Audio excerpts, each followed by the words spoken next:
going to give it to him again. He's going to try to bounce outside. Ashton Genty, his first touchdown. You know, there's entertainers and there's competitors, and I totally understand that. And my job is to compete. Look to pitch it right, instead throws a dart over the middle. It's caught. A bullseye by Dart.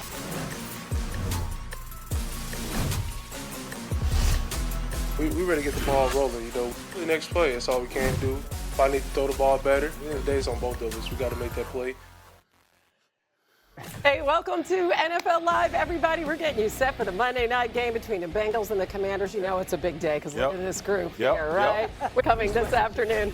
As first reported by Shefty, the Browns have named Joe Flacco as their starting quarterback when they open against the Bengals on September 7th. Not a surprise, as he's gotten significant first-team reps. Flacco entering his 18th NFL season, and of course he came off the couch to lead the Browns to the playoffs in 2023. Went 4-1 down the stretch in weeks 13 through 17. He actually led the NFL in passing touchdowns and passing yards. There have been 40 different starting quarterbacks for the Browns since they returned to the NFL in 1999, and he is one of just 3 that has a winning record, which is absolutely insane.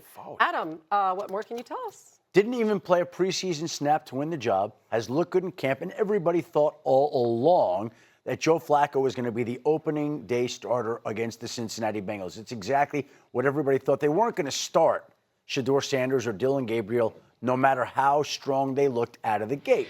Kenny Pickett's had a hamstring injury. He couldn't compete at full strength. So it had to be Joe Flacco, as much by default as anything else. He's a veteran. He knows the offense. He knows what to expect. It's a tough schedule. The real question isn't that Joe Flacco would be the star. Who's going to be number 2 on opening day? Who's going to be the backup to Joe Flacco? Who's going to be inactive? How's that going to work? They don't have to answer that today. I'm sure they're not going to answer that today. But those are the more interesting questions as the season gets ready to kick off. Yeah, I mean, we'll see how we get those answers at this short juncture and if they're willing to carry 4 quarterbacks. But in the meantime, it's Flacco. What do you see from this offense? Well, first off, they just didn't want to make a hard decision. Right? The figuring out who's going to be number 2 is going to be a difficult decision. It would have been a much harder decision to figure out which one of those young men would start. And when you look at what the Cleveland Browns are doing, this is why people spin the block in relationships, right? You remember, hey, man, I had a great relationship with this person. Then I moved to this person and it wasn't so good. This person's available on the market again. Let's spin the block and try it, right? And that's what they're doing. They caught fire late in the season 2 years ago with Joe Flacco. You're talking about Kevin Stefanski, a guy who's won the Coach of the Year 2 times. He thinks that he can go out and win games early this season with Joe Flacco. They could be coaching for their jobs. Joe Flacco is what you know. It's the stability that you trust. I think this team will be okay. But I still think this team finds itself in a position where they're going to have to figure out who their franchise quarterback is, whether it's this season or next offseason. And Joe Flacco gets you no closer to that and also no closer to winning a Super Bowl, which should ultimately be the goal of this team. Yeah, so I would have gone with one of the rookies. Which one?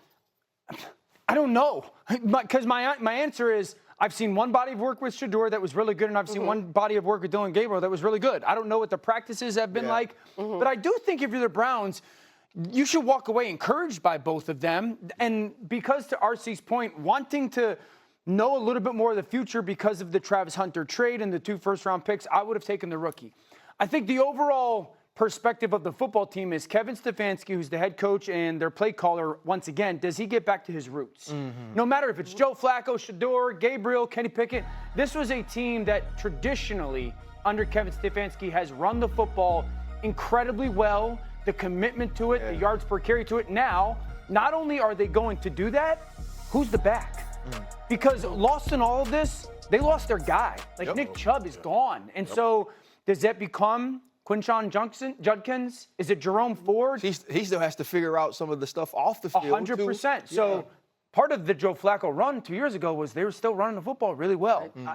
Part of Joe Flacco having some success now will be because they get back to running the football really well. What a performance from Shedeur, I thought, put him in the conversation to see who the backup would be, right? You got a depth chart that's listed, boom, boom, boom. But in camp, the real reps happen when you get that opportunity. Like, I'll be disappointed if one of the rookies is not the backup. That's my point. That's where I'm going. Well, Gabriel had 2 turnovers. Exactly. Too. Right. Yeah. Now, again, you assess that. You don't really assess that in a phone booth because you also have different situations. when those games were being played. But ultimately, what you want to do if you're the Cleveland Browns, you want to operate like whoever you name as your second guy is your starter. Yes. That's how you want to operate during the season while it's going on. And when Flacco gives way, or when you feel like this young guy has established himself enough for us to go with him in the season, you pull the trigger right now. Because to RC and Dan's point, you don't know what you don't know.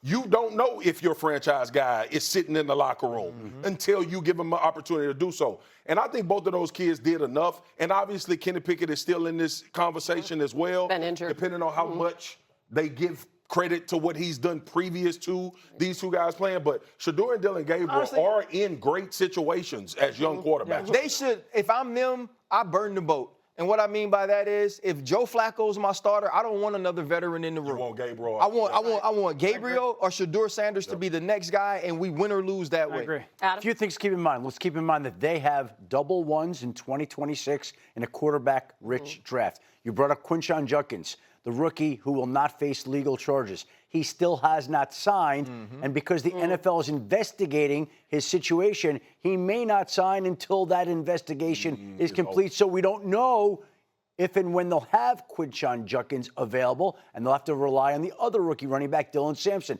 And the last thing I want to mention is, even though they named a starter today, we don't know the backup. I expect the Cleveland Browns to carry four quarterbacks. So they will do that. Four quarterbacks on their final 53-man roster.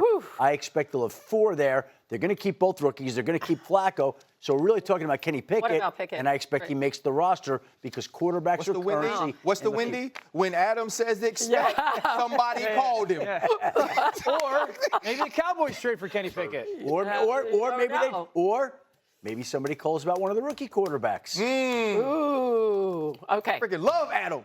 Yeah, more questions than answers. All right. New on NFL Live. By the way, Vikings reporter Kevin Seifert has this. A Minnesota wide receiver, Justin Jefferson, will participate in part of practice today. First time since early in training camp and dealing with that hamstring injury that has kept him out. So it looks like some good news there. Certainly good news for J.J. McCarthy. We are just getting started on NFL Live. The Commanders and Terry McLaurin, they are still at a standstill. Could Jaden Daniels start the season without his most trusted target? Adam Schefter has the answer. Also, Caleb Williams, he looked real good in his preseason debut. Is it enough to spark the Bears on a charge to the NFC North? RC says there's still lots of work to be done in Chicago. They're going to give it to him again. He's going to try to bounce outside. Ashton Genty, his first touchdown. You know, there's entertainers and there's competitors, and I totally understand that. And my job is to compete. Look to pitch it right. Instead, throws a dart over the middle. It's caught. A bullseye by Dart.